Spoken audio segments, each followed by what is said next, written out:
ഞാൻ കൃഷി ചെയ്ത കൂൺ കറിയുടെ റെസിപ്പി ആയിട്ടാണ് വന്നിരിക്കണേ. കുറേ നാളുകളായിട്ട് കൂൺ കൃഷിയിൽ തോറ്റ് വേണ്ടാന്ന് വെച്ചിരിക്കുകയായിരുന്നു.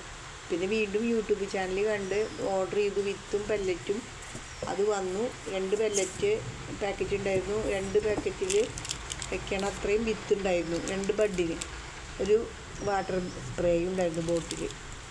അതിൽ ഒരു പെല്ലറ്റിൻ്റെ പാക്കറ്റിൽ നിറയെ തിളച്ച വെള്ളം ഒഴിച്ച് കുതിർത്ത് പിറ്റേ ദിവസം വിത്തിട്ട് വെച്ചു. അത് 15 ദിവസം വയ്ക്കാനാണ് പറഞ്ഞത്. നല്ല ക്ലീനായൊരു സ്ഥലം ഏതെങ്കിലും മതി പറഞ്ഞ് അവിടെ കൊണ്ടുപോയി വെച്ചു. 15 ദിവസം കഴിഞ്ഞ് നോക്കിയപ്പോൾ ഒന്നും ആയിട്ടില്ല. ആകെ ഇങ്ങനെ വെറുതെ ഇങ്ങനെ ഒന്ന് പരന്നുണ്ട്, അത്രയേ ഉള്ളൂ. അത് കഴിഞ്ഞ് ഇപ്പോൾ ഈ കാണുന്ന പോലെ അത് കഴിഞ്ഞ് കുറച്ച് ദിവസം കഴിഞ്ഞ് ഓപ്പൺ പ്ലേസിൽ വെച്ച് കൊണ്ടുവന്നു. വെള്ളം സ്പ്രേ ചെയ്ത് കൊടുത്തു. അപ്പം നിറയെ മുട്ടിട്ടു കേട്ടോ. പിന്നെ ഭയങ്കര സന്തോഷമായി. പിന്നെ നോക്കുമ്പോൾ എല്ലാം മുട്ടും വീണ്ടും ചീഞ്ഞും കരിഞ്ഞും നിൽക്കണം. ഭയങ്കര ഫീൽ ചെയ്തു. അത് കഴിഞ്ഞ് 2 ദിവസം കഴിഞ്ഞ് വന്ന് വെറുതെ നോക്കിയത്. അപ്പം ഒരു കൂണ് മാത്രം ഉണ്ടായി നിൽക്കുന്നു പുറത്തേക്ക്, കവറിൻ്റെ പുറത്തേക്ക് വന്ന് വലിയൊരു കൂണായിട്ട്.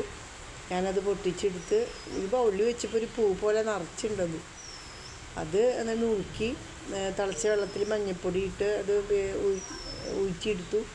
അതിന് ശേഷം പകുതി സവാളയും 2 പച്ചമുളകും കുറച്ച് കറിവേപ്പില, ഉപ്പ്, 1 പിഞ്ച് മഞ്ഞൾപ്പൊടിയും 1 പിഞ്ച് മുളക് പൊടിയും തിരുമ്മി വെച്ചു. അതിന് ശേഷം കടുക് പൊട്ടിച്ച് അതിലിട്ട് ഇളക്കി അടച്ചു വെച്ചു. 2 മിനിറ്റ് എല്ലാം കൂടി 10 മിനിറ്റ് വേവാൻ ആവശ്യത്തിന് വെള്ളം ഒഴിച്ചു.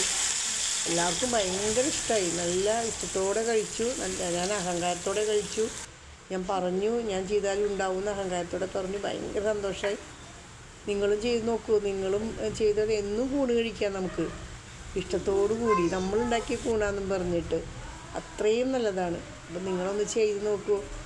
ചെയ്ത് നോക്കിയിട്ട് അഭിപ്രായം പറയാം. ഇന്നിപ്പോൾ ഇത്രയേ ഉള്ളൂ. ബായ്.